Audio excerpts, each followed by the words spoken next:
Hear, hear. Hear, hear. Hear, hear. Parkinson's Podcast. Welcome to the Hear, Hear Parkinson's Podcast, where you will hear from special guests covering the world of Parkinson's with a deep dive on the World Parkinson Congress and a look at how the WPC has helped make extraordinary progress in the Parkinson's community by creating space for people with Parkinson's to have a seat at the table.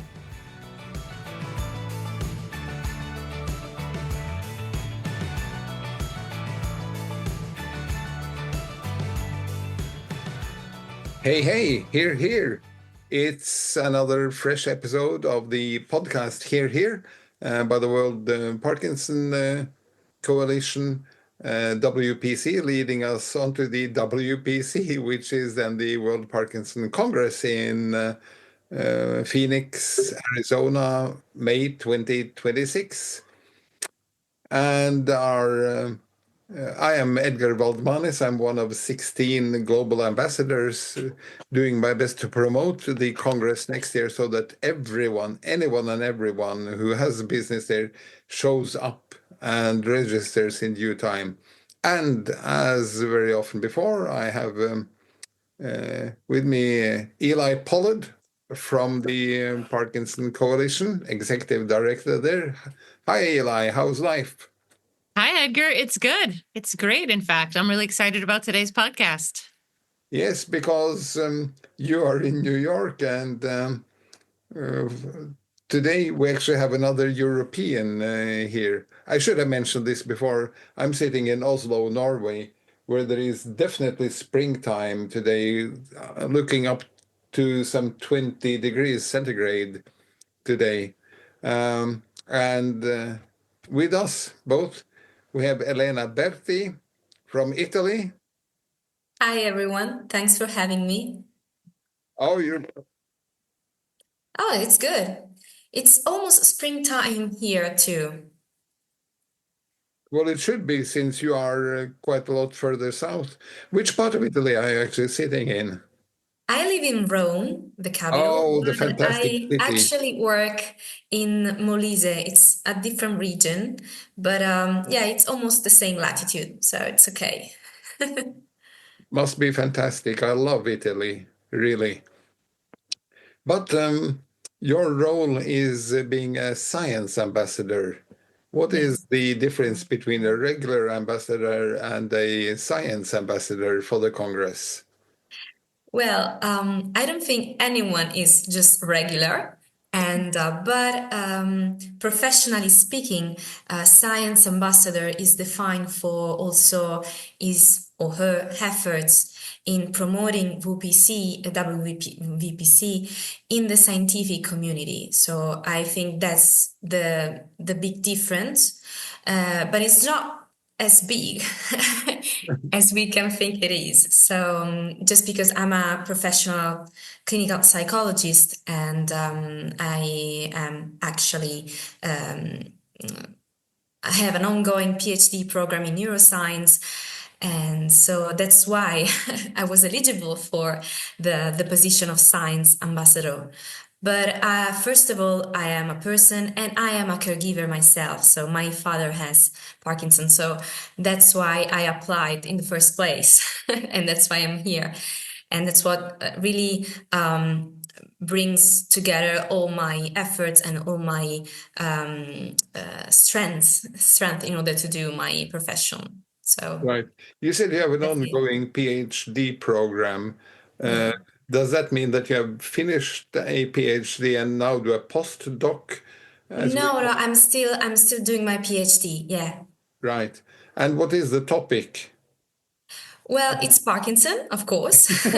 And being me a psychologist, I'm focusing on the non-motor symptoms of PD, especially emotions and awareness, insight, perception, bodily perception, and of course, all the non-motor symptoms that can occur. So also cognitive decline, dementia, mild cognitive impairment. So it's quite extensive. It's quite complicated, but it's extremely interesting, and I think also impactful for assessing quality life of people, because you're not just a body that is moving or trembling in this case, but you're also a person with a mindset, with a history, with a difficulties maybe in relationships and in everyday thinking and way of moving in life. So I think it's more extensive than just motor disabilities. Right. Yes, it sounds quite extensive. How many persons are involved? I mean, how many people with Parkinson's are involved? I know you shouldn't assume, but I assume that there would be a number of persons that you are testing on or are performing. Yeah, sure. Yeah. I am on different projects at the moment, so we don't have already set number of patients. The research is still ongoing, so it's we are still adding people and volunteers.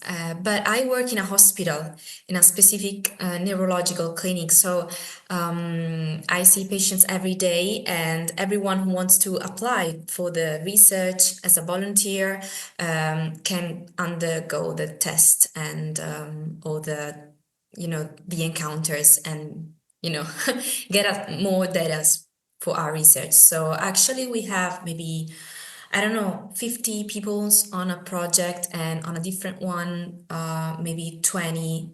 And, it depends. Okay. But yeah, of course, I see people and patients every day. Yeah, because I thought that there would be a minimum number of people, a threshold sort of that you would need in order to claim any results. I mean, Well, if you have it just two depends. people It involved depends. and one of them is looking good and the other one is not looking so good, then you would have 50% of each. But normally that is why you would expand the numbers to say 20, 25, 30 or something to make the numbers count, really. My guess is that with your PhD program, it's not a clinical trial that you're running it, large clinical trial where you have to have thousands of people. I mean, it's a PhD could be as few as a handful of people to do your research. But I'm curious, Elena, so because your dad has Parkinson's, was that the impetus for you to go into this field?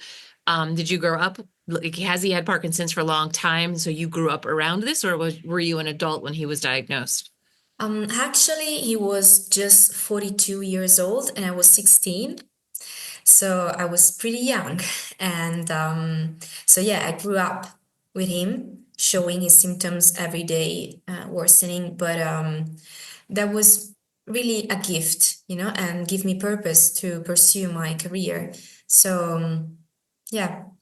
I'm sure he's very proud of the work that you're doing. He must love it. You're probably asking him questions all the time. Dad, what do you think about this? He's a great test subject.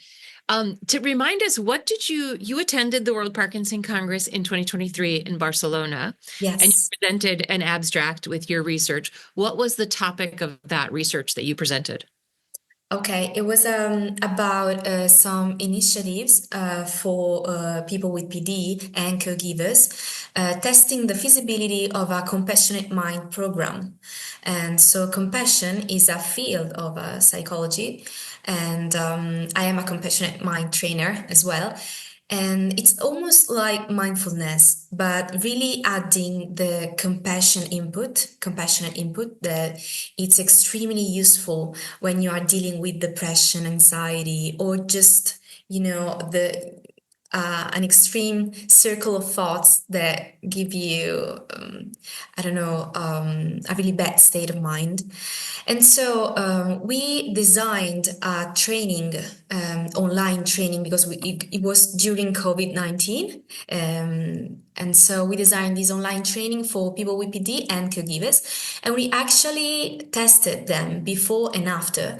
And the results were amazing. We also were able to assess HRV, heart rate variability measures, before and after. And we collected data showing that people with PD, as well as caregivers, were able to monitor and control their emotions better after the training, even during a stressful situation, because we were doing the HRV measures during clinical trigger situation. We were asking them some trigger questions about their disabilities, about when they recall to the diagnosis, so something stressful for them. And they were able to regulate through their breathing exercise or just their mindset, the emotional outcome of the speaking. And that really impacted the HRV values that we were able to collect. So that was quite impressive. It was just an online program, so just an online training. And it was the first time that someone ever applied a compassionate mind training on people with PD and their caregivers. So that was quite, we were very happy about it. It's something we can all utilize. I was curious, is this like a training that could you do it in person? Is it an hour? Is it 2 hours? How complicated is it? Could you do it with a small group of people? It's absolutely no complicated at all. You have to be, of course, a professional to do so. So the trainer must be a psychologist or a psychotherapist as well. But everyone can do it. Like everyone can participate. I can join this training. It just it depends. It can have the duration of a month or 2, depending on the protocol. But it's just 1 hour a week or 2 hours a week, depending on the intensity. And but do you then use one of these sports watches or what? I mean, if you said you're measuring heart rate variability. Yeah, through a wearable device, Pollard H10, and it was a belt actually that we put around the chest and of patients and caregivers, whoever, and we connected through an application with our phones and detected the heart rate variability. Right. Very interesting. My brain is spinning, Elena. Could we do something like this at the WPC for a small group of people each morning, an hour each morning, and walk them through this? That would be an amazing opportunity to test it in real time. We can explore that after this podcast. Sure. We can do small circles for, a morning meditation with compassion inputs in it. So yeah, that would be great. I love that idea. I love that idea. Oh my gosh. See, this is why we always come together. Every time I talk to somebody, an ambassador or anyone in Edgar, I'm always getting these new ideas. And that's part of my problem is I can't shut down the new ideas. But this is exciting. And it's really great. I think the WPC is such a wonderful place to explore these sorts of topics that don't always make mainstream. Years ago in 2016, we paired up 2 presenters, one of whom lives with Parkinson's, who was a clinical psychologist named Julio. And he talked to me at one point about how in his community of Spanish speakers, that the topic of Parkinson's brought on a lot of shame. And he said a lot of men in particular in the Spanish-speaking community felt shame because of their diagnosis. And he said as a clinical psychologist, he was always trying to address the topic of shame. And at the time in 2014, when he told me that, I had never seen really anything written on shame and Parkinson's. So we teamed him up with a neuroscientist out of Switzerland, Dr. Paul Crack, and they together had a roundtable and they talked about shame and the impact on the brain and the body. And then after that, they went on to write a review article together with some other neuroscientists and researchers. And then Dr. Crack and his team created Spark. It was the shame and Parkinson's measuring tool that you could self-assess your own level of how shame was impacting you. So I do feel like the WPC is a great place to sort of introduce this to the larger community and sort of see what happens. So maybe we can do that and focus on compassion and what that means and absolutely, how to do that. And something people could take back home to their countries. I love that. Oh, very exciting. That's exciting work. Sure, Yeah. because also shame goes very well along, goes along very well with stigma. And in scientific literature, there is a lot of work about stigma, but and different publications, but the stigma is strictly connotated for the disease, while shame is a very strong and powerful and overtaking emotion that is strictly correlated to the person. So it's there's these differences that scientific literature still cannot catch enough, and so it's extremely important to differentiate and to disclose many talks about it. So sure. Amazing. I love that. Yeah. It sounds like a great topic to explore further. What did you take home yourself, Elena, from the Congress in Barcelona? Well, that was an amazing experience. And I think maybe I'm repeating myself, but the welcoming ceremony was was exceptional and was a masterpiece of compassion, actually, and of showing support and almost gratitude to the people who were coming and traveling all around the world to reach Barcelona in Spain and attend the WPC. And that was spectacular. And I was attending with my father. I was holding my father's hand and walking out the main conference. And there was this line, these two lines of volunteers who were clapping to us, and they were just saying welcome, and it was very emotional. I felt seen as a caregiver, as a person, and I saw my father almost crying because he felt seen too, and it felt like a space where they were waiting for us to give our contribute, to give our voice, to to be there and enjoy and to learn and to discuss and to catch every opportunity that there for us, like associations efforts in putting the booths and everything together, and all the pharmaceutical sponsors and that were there and they were available to explain the drugs working, the drugs metabolism. So it was amazing. So I think that is the main thing that I'm taking with me. Right. A number of people have mentioned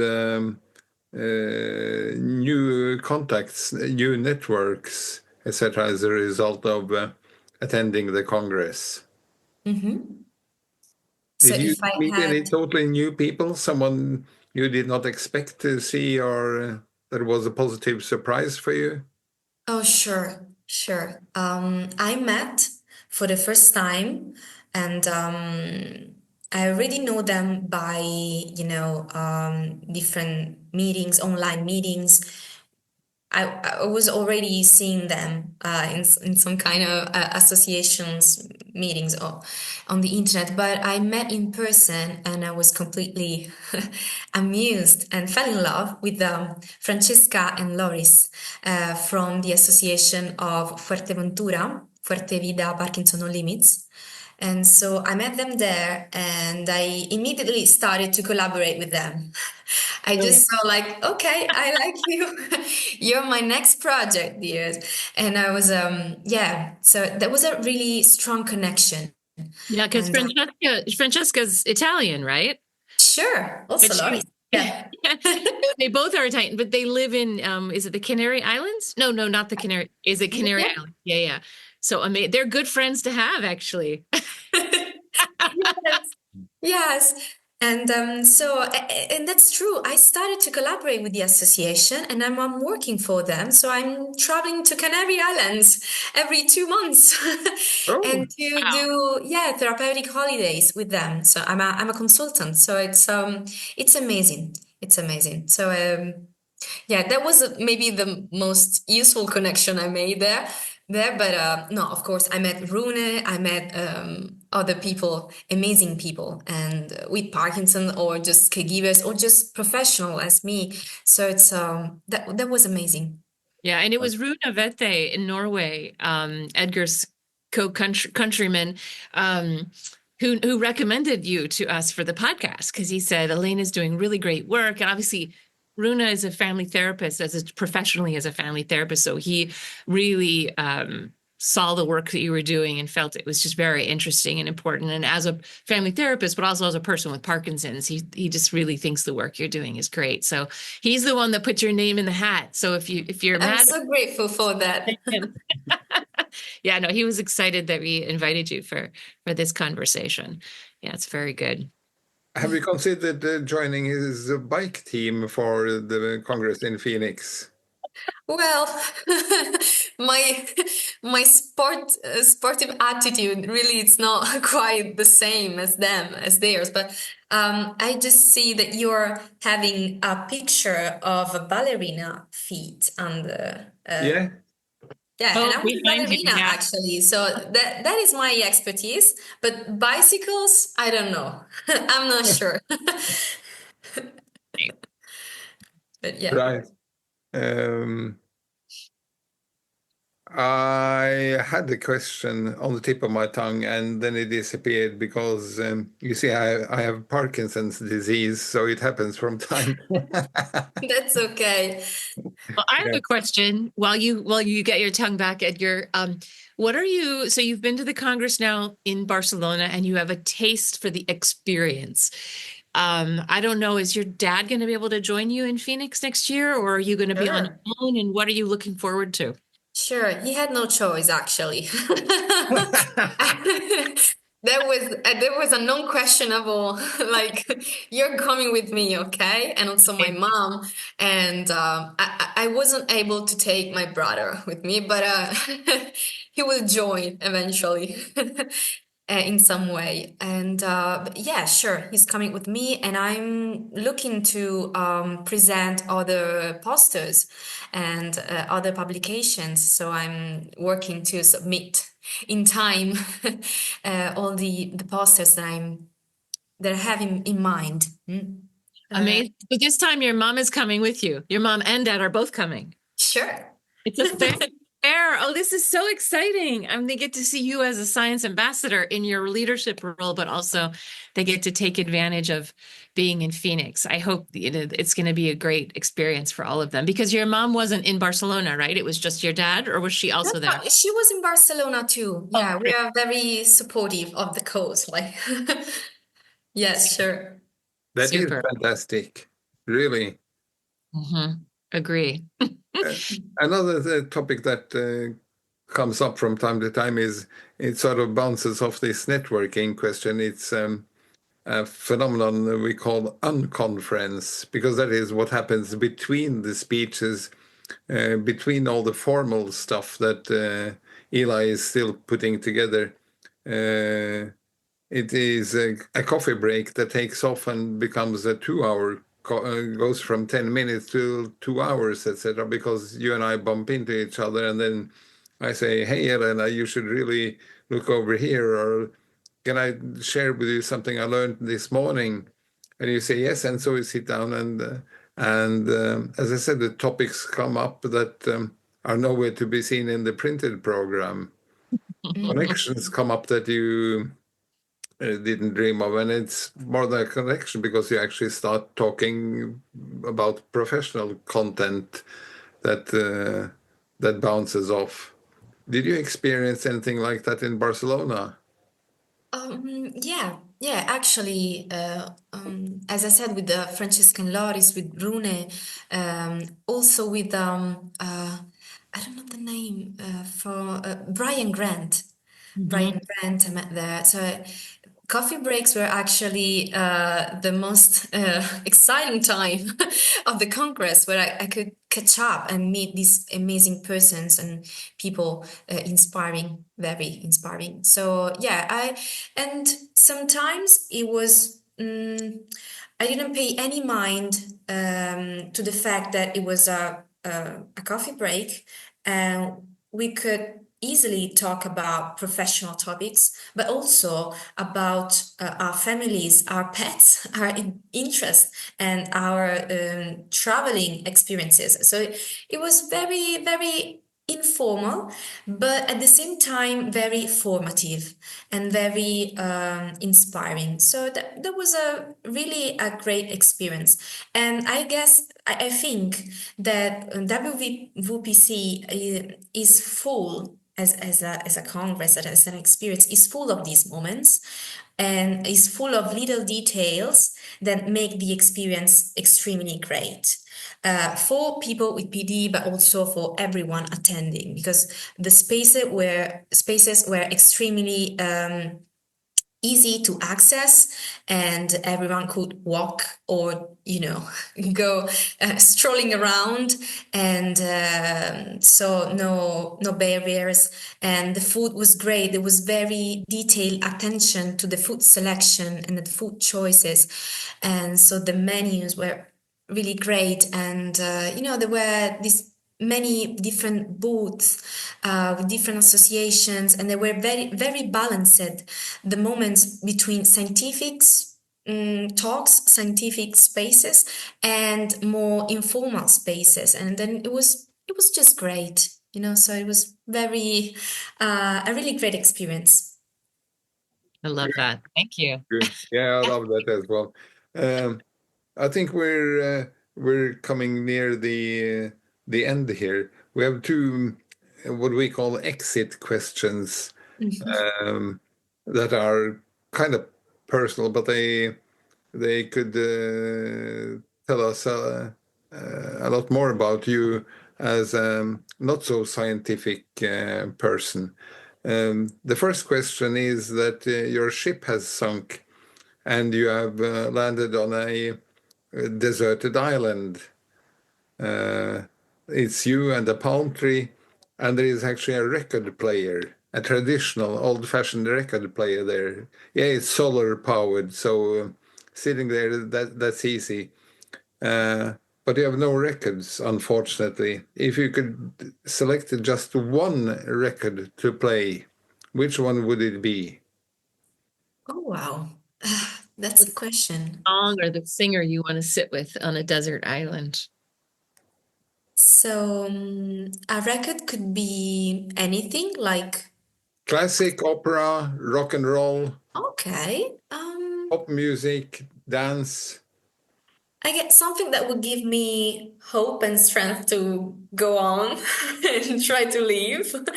I would say maybe something cathartic, like Queen and Who Wants to Live Forever. Yeah, I guess I'd go with that. Who Wants to Live Forever with Freddie Mercury and Queen? That's a great one. I love it. I can picture it now, like paddling up on a boat to see you sitting on your deserted island playing that, blasting that. It's awesome. I love that. Great answer. Great answer. Oh, thank you. The second one is you're in an elevator and it becomes stuck between two floors. Who do you want to be stuck with? Oh. Living or dead? You're totally free in time and space to pick a person. Living or dead. Yeah. Living or Anybody. dead, yeah.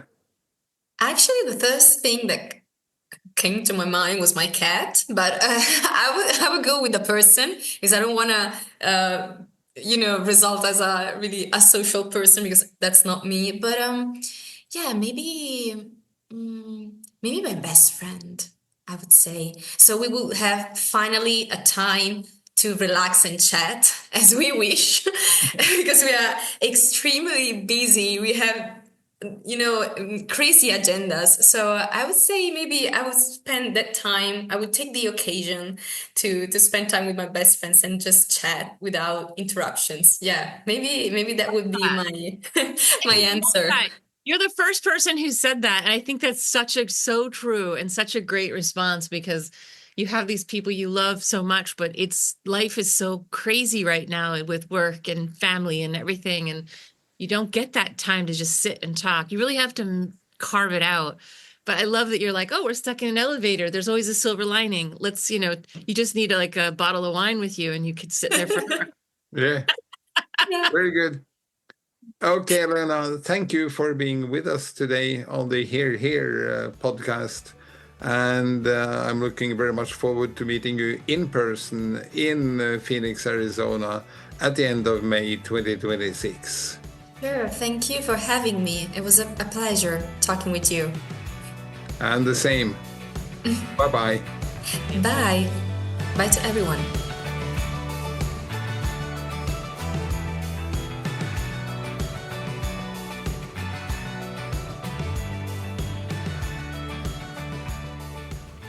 Thank you for joining the Here Parkinson's podcast.